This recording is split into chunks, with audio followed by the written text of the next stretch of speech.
இந்த இடத்துல டியூமர் வந்துச்சுன்னா அந்த பேஷண்டோட பர்சனாலிட்டி வந்து டெஃபினட்டாக சேஞ்ச் ஆகும்.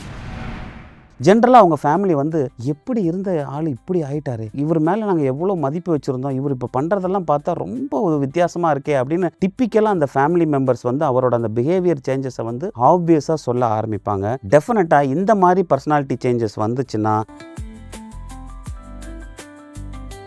இந்த மாதிரி பேலன்சிங் இஷ்யூ இது கூடவே தலைவலி மற்றும் விஷுவல் ப்ராப்ளம் இருந்துச்சுன்னா டெஃபினட்டாக நீங்கள் போய் டாக்டரை பார்த்து இதுக்கான இன்வெஸ்டிகேஷன் பண்ணணுங்கிறது தான் என்னோட ஒரு முக்கியமான அட்வைஸ். இரத்த குழாயோட, நரம்போட இல்லை மூளையோட எந்தெந்த பகுதிகளோடையெல்லாம் அது ஒட்டிக்கிட்டு இருக்குங்கிறத நம்ம கண்டுபிடிச்சு முறையான சிகிச்சை அளிக்க முடியும் அப்படிங்கிறத இந்த வீடியோ மூலமாக நான் தெரிவிச்சுக்கிறேன். தொடர்ந்து இணைந்திருங்கள். மேலும் நிறைய விஷயங்களை பற்றி நம்ம பேசுவோம்.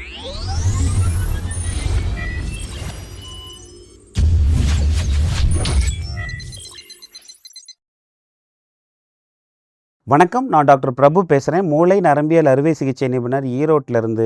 மூளை மற்றும் தண்டுவடம் சம்மந்தப்பட்ட நிறைய விஷயங்களை ஒவ்வொரு வாரமும் மக்களாகிய நீங்கள் தெரிஞ்சுக்கணுங்கிறதுக்காக நம்ம டிஸ்கஸ் பண்ணிக்கிட்டு இருக்கோம். கடந்த வாரம் பிரெயின் டியூமரில் வர தலைவலி மற்ற தலைவலிகளிலிருந்து எப்படி வேறுபடுத்தி நம்ம காட்டுறது, நீங்கள் எவ்வளோ சீக்கிரம் இந்த தலைவலியை பற்றி தெரிஞ்சுக்கிட்டு நீங்கள் மருத்துவரை அணுகி நீங்கள் சிகிச்சை எடுத்துக்கணுங்கிறத பற்றி நம்ம சொல்லியிருந்தோம். அதுவும் குறிப்பாக தலைவலியும் கண் பார்வை குறைபாடும் வந்துச்சுன்னா உடனடியாக நீங்கள் வந்து மருத்துவ ஆலோசனை வாங்கணும் அப்படிங்கிறத பற்றி பேசணும். இதுல பிரெயின் டியூமர்னு சொல்லக்கூடிய இந்த ஒரு மூளையில ஏற்படக்கூடிய கட்டி அப்படிங்கிற பிரச்சனையில இந்த தலைவலியும் இந்த கண் பார்வை குறைபாடும் இல்லாம ஜென்ரலா நீங்க பாத்தீங்கன்னா நம்ம ஏற்கனவே வீடியோஸ்ல பார்த்திருக்கோம் இல்லையா, மூளையில வந்து முக்கியமான பகுதிகள் இருக்கு. இப்ப இந்த ஃப்ரான்டல் லோப் அப்படின்னு சொல்லக்கூடிய பகுதி, டெம்பரல் லோப் அப்படின்னு சொல்லக்கூடிய பகுதி, பரைட்டல் லோப், ஆக்சிபிட்டல் லோப், செரிபெல்லம், அது மாதிரி மூளையில வந்து நிறைய பகுதிகள் இருக்கு இல்லையா. இந்த ஒவ்வொரு பகுதிகளிலையும் இந்த கட்டி வரும்போது அந்த குறிப்பிட்ட பகுதி அஃபெக்ட் ஆகும்போது அந்த குறிப்பிட்ட பகுதி மூளையில என்னென்ன வேலைகள் செய்தோ அது சம்பந்தமான பிரச்சனைகள் நமக்கு வர்றதுக்கு வாய்ப்பு இருக்கு.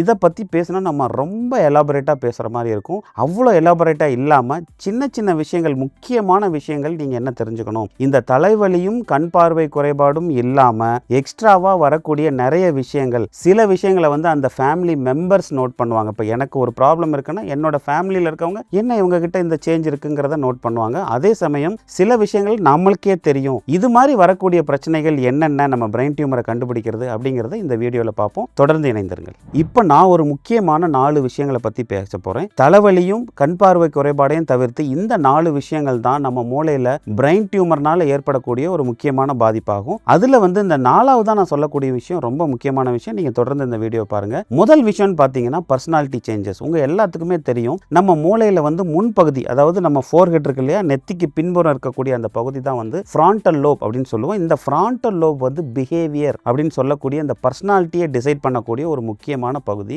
இந்த இடத்துல டியூமர் வந்துச்சுன்னா அந்த பேஷண்டோட பர்சனாலிட்டி வந்து டெஃபினட்டா சேஞ்ச் ஆகும். நீங்க ஜென்ரலா பாத்தீங்கன்னா காமா இருக்கக்கூடிய ஒரு ஆள் வந்து ரொம்ப இரிட்டபிள் ஆயிடுவாரு. அதே சமயம் ரொம்ப ஆர்கனைஸ்ட், வெல் ஆர்கனைஸ்டா இருக்கிற ஒரு நபர் பாத்தீங்கன்னா டோட்டலா கேர்லெஸ்ஸா மாறிடுவாரு. அதே மாதிரி சோஷியலா ரொம்ப ரெஸ்பான்சிபிளா இருக்கக்கூடிய ஒரு பேஷண்ட் பாத்தீங்கன்னா கம்ப்ளீட்டா வந்து சோஷியலா இர்ரெஸ்பான்சிபிளா மாறிடுவாரு. ஜென்ரலா அவங்க ஃபேமிலி வந்து எப்படி இருந்த ஆள் இப்படி ஆயிட்டாரு, இவர் மேல நாங்கள் எவ்வளோ மதிப்பு வச்சிருந்தோம், இவர் இப்போ பண்றதெல்லாம் பார்த்தா ரொம்ப ஒரு வித்தியாசமா இருக்கே அப்படின்னு டிப்பிக்கலாக அந்த ஃபேமிலி மெம்பர்ஸ் வந்து அவரோட அந்த பிஹேவியர் சேஞ்சஸை வந்து ஆப்வியஸாக சொல்ல ஆரம்பிப்பாங்க. டெஃபினட்டா இந்த மாதிரி பர்சனாலிட்டி சேஞ்சஸ் வந்துச்சுன்னா இது வந்து மூளையில வந்து பிரெயின் டியூமர்னால ஏற்படக்கூடிய பாதிப்பா இருக்கலாம். அதே சமயம் இந்த பர்சனாலிட்டி சேஞ்சஸ் வந்து ஸ்ட்ரெஸ்னாலேயோ, டிப்ரெஷன்னாலேயோ, இல்ல ரிலேஷன்ஷிப் ப்ராப்ளம்னாலேயோ, இல்ல சம்டைம்ஸ் வந்து ஒரு முக்கியமான நியூரலாஜிக்கல் அல்சைமர்ஸ் டிசீஸ், இல்ல வந்து டிமென்ஷியா, இந்த மாதிரி பிரச்சனைனால கூட இது வரக்கூடிய வாய்ப்பு இருக்கு. ஆனா அதுவே இந்த பர்சனாலிட்டி சேஞ்சஸ், ஹெட்டேக் மற்றும் வாமிட்டிங், விஷன் சேஞ்ச் நான் சொன்னேன் பாத்தீங்களா,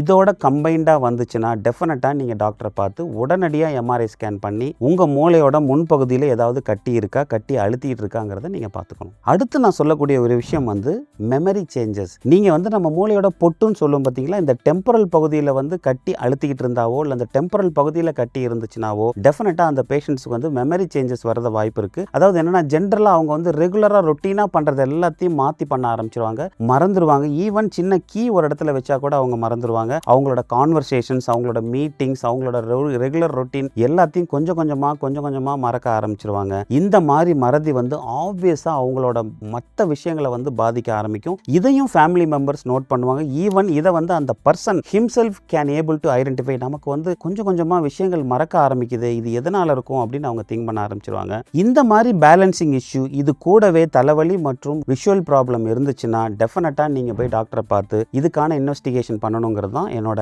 ஒரு முக்கியமான அட்வைஸ். மூணாவதா நம்ம பார்க்கக்கூடிய வந்து பேலன்சிங் மற்றும் கோஆர்டினேஷன் ப்ராப்ளம். அதாவது நம்ம மூளைக்கு பின்பகுதியில், அதாவது சிறுமூளைன்னு சொல்லும் பார்த்தீங்களா, செரிபெல்லம். இந்த செரிபெல்லம் வந்து நம்மளோட கோஆர்டினேஷன் மற்றும் பேலன்ஸுக்கு ரொம்ப முக்கியம். நான் வெர்டிகோவை பற்றி போட்டிருக்கேன் என்னோட வீடியோஸில் வந்து இதை பற்றி நான் சொல்லியிருப்பேன். ஏன்னா செரிபெல்லம் கரெக்டாக இருந்தால் மட்டும்தான், அந்த செரிபெல்லார் கனெக்ஷன்ஸ் கரெக்டாக இருந்தால் மட்டும்தான் நம்ம வந்து ஸ்டெடியாக நடக்க முடியும். இல்லாட்டி நம்மளோட வாக் பார்த்தீங்கன்னா ரொம்ப அன்ஸ்டெடியாக இருக்கும். அதாவது எட்டாக்சியா அப்படின்னு சொல்லக்கூடிய, அதாவது குடி போதையில் நடக்கிற மாதிரி நம்ம நடப்போம். இந்த மாதிரி ஒரு வாக்கிங் ஸ்டைல், அதாவது ரொம்ப தடுமாற்றத்தோட நம்ம நடந்தாவோ இல்லை கோஆர்டினேஷன், நீங்கள் எழுதும்போது, அதாவது ஜென்ரலாக நம்ம எந்த ஒரு மோட்டார் ஸ்கில்லையுமே வந்து கோஆர்டினேட் பண்ணி ஒரு ஹைலி ஃபைன் டாஸ்க், இப்போ நீங்கள் பேனாவை எடுத்து கரெக்டாக எழுதுறதுக்கான அந்த கோஆர்டினேஷன் வந்து நம்ம கைகளுக்கும் நம்மளோட ஷோல்டர், நம்ம எல்போ எல்லாத்துக்கும் வரணும்னா இந்த கோஆர்டினேஷனை உருவாக்குறது தான் அந்த செரிபெல்லம்னு சொல்லக்கூடிய சிறுமூளை. ஸோ இந்த செரிபெல்லம் இல்லை சிறுமூளையில் வந்து கட்டி இருந்தாவோ இல்லை இந்த செரிபெல்லத்தை வந்து ஒரு கட்டி அழுத்திக்கிட்டு இருந்தாவோ இந்த ப்ராப்ளம், அதாவது பேலன்ஸ் மற்றும் கோஆர்டினேஷன் ப்ராப்ளம் வர்றதுக்கு வாய்ப்பு இருக்கு. இது ரொம்ப முக்கியமாக கவனிக்க வேண்டிய ஒரு மூணாவது முக்கியமான விஷயம். கடைசியாக நான் சொன்ன முக்கியமான விஷயம் பார்த்தீங்கன்னா சீஜர், அதாவது வலிப்பு.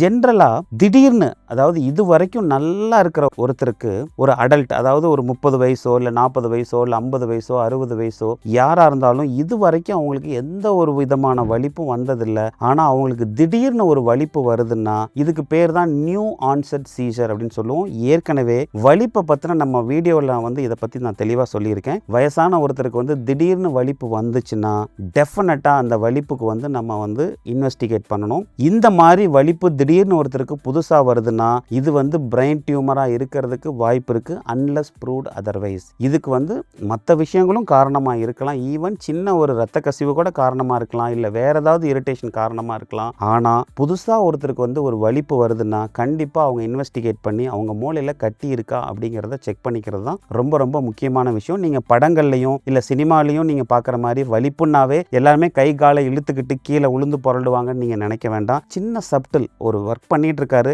சடனாக ஒரு ஒர்க் பண்ணிட்டு இருக்கிற இடத்துல ஒரு ஸ்டாண்ட் ஸ்டில்லாக பிளிங்க் பண்ணுறாரு, அவரோட கையோட ஒரு பகுதி இந்த இடத்துலையோ இல்லை தோள்பட்டையிலையோ இல்லை முகத்துலையோ எங்கேயாவது ஒரு இடத்துல ஒரு சின்ன ஒரு துடிப்பு இருக்குன்னா கூட அதுவே ஃபிட்ஸாக இருக்கலாம். ஸோ வலிப்பு வந்து எந்த மாதிரி வேணால் வரலாம். அதனால் ஒரு சின்ன ஒரு மாற்றம் வலிப்பு மாதிரி இருக்குது, அது உங்களுக்கு சந்தேகமாக இருக்குது, அந்த சமயத்தில் உங்களுக்கு சுயநனவு குறையுதுன்னா டெஃபினட்டாக நீங்கள் உடனடியாக மருத்துவரை போய் பார்த்து அதுக்கான ட்ரீட்மெண்ட் எடுத்துக்கணும், இன்வெஸ்டிகேட் பண்ணிக்கணும். வலிப்பு வந்துச்சுன்னா மூளையில் கட்டி இருக்காங்கிறத நீங்கள் தீர்மானமாக கண்டுபிடிச்சி இல்லைங்கிறத ஊர்ஜிதப்படுத்திக்கணும். ஸோ இந்த வீடியோவிலிருந்து நீங்கள் தெரிஞ்சுக்க வேண்டியது, உங்களுக்கு ஏற்கனவே தலைவலி இருக்கு, ஆனா இப்போ அந்த தலைவலியோட பேட்டர்ன் கொஞ்சம் டிஃப்ரெண்ட்டாக இருக்கு. அதே சமயம் உங்களுக்கு புதுசா ஒரு தலைவலி வந்திருக்கு, அந்த தலைவலி கூட உங்களுக்கு பர்சனாலிட்டி சேஞ்சஸோ இல்லை மெமரி டிஸ்டர்பன்ஸோ இல்லை ஸ்பீச் ப்ராப்ளமோ இருக்கு அப்படின்னா, அது மட்டும் இல்லாம இப்போதான் திடீர்னு உங்களுக்கு வந்து புதுசா வந்து ஒரு வலிப்பு வருது அப்படின்னாவோ, இல்லை உங்களுக்கு சடனா தலைவலி கூட வந்து வாந்தி மற்றும் மயக்கம் வருது அப்படின்னா டெஃபினட்டா இந்த எல்லா விஷயங்களும் வந்து பிரெயின் டியூமர் ரிலேட்டடா இருக்கலாம். ஸோ இப்போ நான் சொன்ன விஷயங்களை எல்லாத்தையும் நீங்கள் வச்சு உங்களுக்கு ஒரு வேளை இந்த சிம்டம்ஸ் இருந்துச்சுன்னா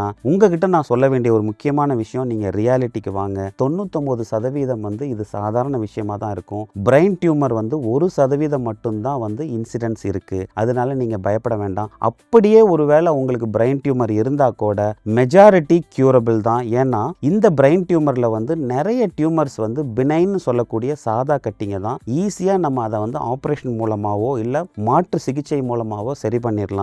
ஒரு சில டியூமர் மட்டும்தான் கேன்சராக இருக்க வாய்ப்பு இருக்குது. அதுக்குமே இப்போ இருக்கிற அட்வான்ஸ்டு ட்ரீட்மெண்ட் ப்ரோட்டோகாலில் வந்து கேன்சராக இருந்தால் கூட அதை நம்ம கம்ப்ளீட்டாக க்யூர் பண்ணி உங்களை வந்து திருப்பியும் பழைய நிலைமைக்கு கொண்டு வரதுக்கு வாய்ப்பு இருக்குது. இந்த சிம்டம்ஸ் இருந்துச்சுன்னா உடனடியாக மருத்துவரை பார்த்து எம்ஆர்ஐ ஸ்கேன், சிடி கூட இல்லை, ஸோ எம்ஆர்ஐ ஸ்கேனில் மட்டும்தான் ஒரு பிரெயின் டியூமரை வந்து நம்ம கரெக்டாக டீலினியேட் பண்ண முடியும். அது எங்கேருந்து வருது, இரத்த குழாயோட, நரம்போட இல்லை மூளையோட எந்தெந்த பகுதிகளோடையெல்லாம் அது ஒட்டிக்கிட்டு இருக்குங்கிறத நம்ம கண்டுபிடிச்சு முறையான சிகிச்சை அளிக்க முடியும் அப்படிங்கிறத இந்த வீடியோ மூலமாக நான் தெரிவிச்சுக்கிறேன். தொடர்ந்து இணைந்திருங்கள். மேலும் நிறைய விஷயங்களை பற்றி நம்ம பேசுவோம். நன்றி, வணக்கம்.